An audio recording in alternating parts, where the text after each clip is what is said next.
Hi guys, and welcome to another episode of Storytime with Nana. Today we have The Lorax by Dr. Seuss. At the far end of town, where the griddle grass grows, the wind smells slow and sour when it blows, and no birds ever sing except old crows, is the street of the lifted Lorax. And deep in the griddle grass, some people say, if you look deep enough, you can still see today where the Lorax once stood, just as long as it could, before somebody lifted the Lorax away. What was the Lorax, and why was it there? And why was it lifted and taken somewhere? From the far end of town where the griddle grass grows. The old Onceler still lives here. Ask him, he knows. And there they're looking for the remains of the Lorax. You won't see the Onceler. Don't knock on his door. He stays in his lurkin' on top of his store. He lurks in his lurkin', cold under the roof, where he makes his own clothes out of Mufford Moof. That's a tongue twister. And on special day midnights in August he peeks out of the shutters, and sometimes he speaks and tells you how the Lorax was lifted away. And there's his house, and there's he. He'll tell you, perhaps, if you're willing to pay. On the end of a rope he lets down a tin pail, and you have to toss in 15 cents and a nail, and the shell of a great-great-great-grandfather snail. Then he pulls up the pail, makes a most careful count, to see that you've paid him the proper amount. Then he hides what you've paid him away in his snub, his secret strange hole in his grooveless grub. And there he's counting, and there he's hiding it in his hole. Then he grunts, I will call you by whisper my phone, for the secrets I tell you are for your ears alone. Slurp. Down slurps the whisper my phone to your ear, and the old Onceler's whispers are not very clear, since they have to come down through a snurgly hose, that he sounds as he's had smallish bees up his nose. Now I'll tell you, he says, with his teeth sounding gray, how the Lorax got lifted and taken away. It all started way back, such a long, long time back. And there's the whisper me phone. Way back in the days where the grass was still green, and the pond was still wet, and the clouds were still clean. The song of the Swami Swans rang out in space. One morning I came to this glorious place, and the first thing I saw were the truffula trees, the bright-colored tufts of the truffula trees. Mile after mile on a fresh morning breeze, and under the trees I found brown barrablutes, frisking about in their barrablute suits, as they played in the shade and ate truffula fruits. From the rippleless pond came the comforting sound of the humming fish humming while splashing around. And there they are. And there's the humming fish humming in the pond.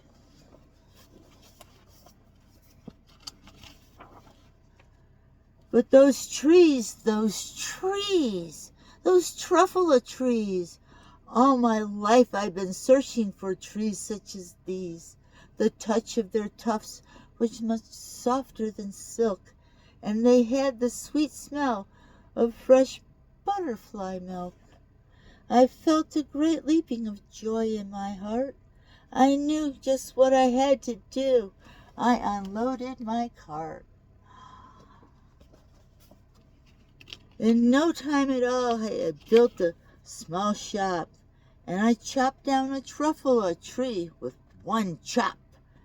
And with great skillful skill and with great speedy speed, I took the soft tut and I knitted a thneed. And there he is, he knitted the thneed from the tuffle tree. The instant I finished, I heard a gazump. I looked, I saw something pop out of the stump of the tree I chopped down. It was sort of a man. Describe him? It's hard. I don't know that I can. He was shortish and oldish and brownish and mossy, and he spoke with a voice that was sharpish and bossy. "Mister," he said with a sawdusty sneeze, "I am the Lorax, and I speak for the trees. I speak for the trees have no tongue, and I'm asking you, sir, at the top of my lungs."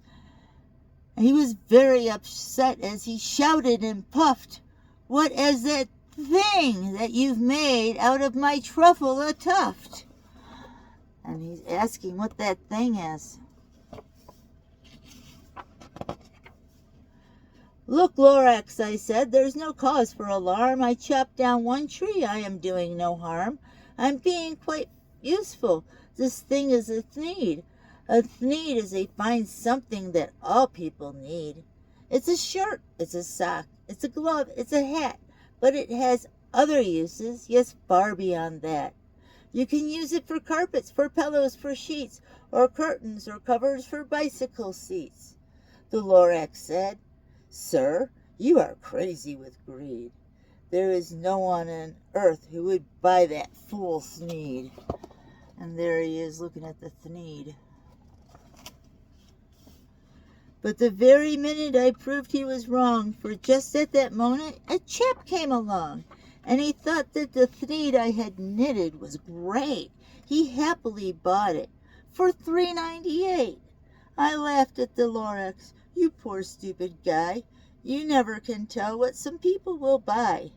"I repeat," cried the Lorax, "I speak for the trees." And there's this guy walking off with the thneed. "I'm busy," I told him. "Shut up, if you please." I rushed across the room, and in no time at all built a radio phone, and I put in a quick call. I called all my brothers and uncles and aunts, and I said, "Listen here, here's a wonderful chance for the whole Onceler family to get mighty rich. Get over here fast, take the road to North Nitch. Turn left at Weehawken, sharp right at South Stitch." And there he is, he's finished building his phone and making his call. And in no time at all in the factory I built, the whole Onceler family was working full tilt. We were all knitting thneeds as busy as beads to the sound of the chopping of the truffle trees. And see, they're knitting thneeds and they're cutting down all the trees. Then, oh baby, oh, how my business did grow. Now chopping one tree at a time was too slow. So I quickly invented my super axe hacker, which whacked off 4 truffle trees with one smacker. We were making thneeds 4 times faster as before. And what? That Lorax? He didn't show up anymore. You see, they're cutting down all the trees at once.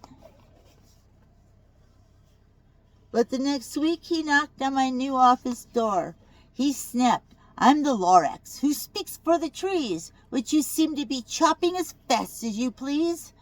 I'm also in charge of the brown Barrabloots, who play in the shades in their Barrabloot suits, and happily lived eating truffle fruits. Now, thanks to your hacking my trees to the ground, there's not enough truffle fruit to go round, and my poor Barbaloots are getting all getting the crummies because they have gas and no food in their tummies. And there he is. He's speaking up for the little guys down here.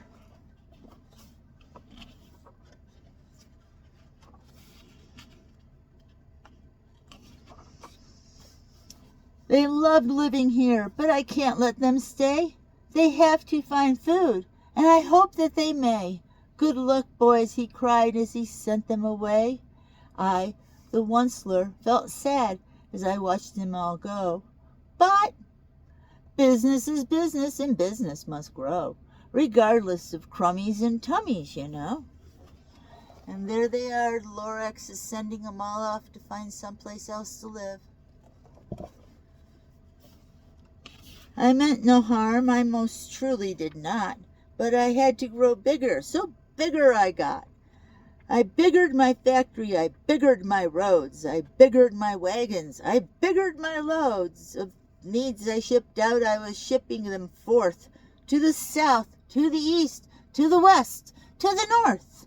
I went on right on biggering, selling more needs, and I biggered my money, which everyone needs. And there's his biggered factory and his biggered trucks.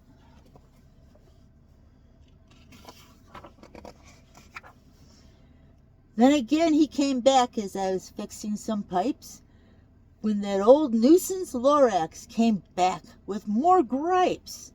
I am the Lorax, he coughed and he whiffed. He sneezed and he snuffled, he snarled, he sniffled. Onceler, he cried with a cruffulous croak. Onceler, you're making such smogulous smoke. My poor swomy swans, why they can't sing a note. No one can sing with smog in his throat. There they are. They can't sing at all. And so, said the Lorax, please pardon my cough. They cannot live here, so I'm sending them off. Where will they go? I don't hopefully know. They may have to fly for a month or a year to escape from the smog you've smogged up round here. And they're all flying off to get away from the smog.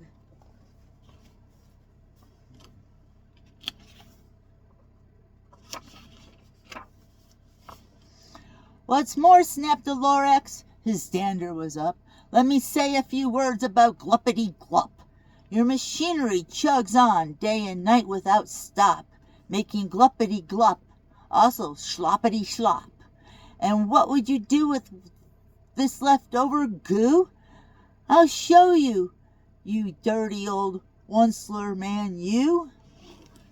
And there's the machines making the globbly-gock. You're glumping the pond where the humming fish hummed. No more can they hum, for their gills are all gummed. So I'm sending them off. Oh, their future is dreary. They'll walk on their fins and get woefully weary in search of some water that isn't too smeary. Look at that. Look at the icky water. Then I got mad. I got terribly mad. I yelled at the Lorax. Now listen here, Dad. All you do is yap yap and say bad, bad, bad, bad. Well, I have my rights, sir, and I'm telling you, I intend to go on doing just what I do. And for your information, you Lorax, I'm figuring I'm biggering and biggering and biggering and biggering, turning more truffle of trees into thneeds, which everyone needs. And he's yelling at the Lorax. At that very moment we heard a loud whack. From outside in the fields came a sickening smack of an axe on a tree. Then we heard the tree fall. The very last truffula tree of them all. Look, they're all cut down. It's the last one.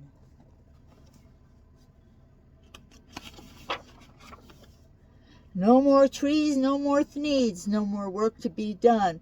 So in no time, my aunts, my uncles, everyone, all waved me goodbye. They jumped into my cars and drove underway under the smuggered stars. Now all that is left 'neath the bad-smelling sky was my big empty factory, the Lorax, and I. See, they're all leaving, and there's the big empty factory, and there's the Lorax, and there's, can't find a guy. Then the Lorax said nothing, just gave me a glance, just gave me a very sad backward glance, as he lifted himself by the seat of his pants, and I'll never forget the grim look on his face when he hoisted himself and took leave of this place, through a hole in the smog, without leaving a trace. And there's the Lorax leaving through that hole.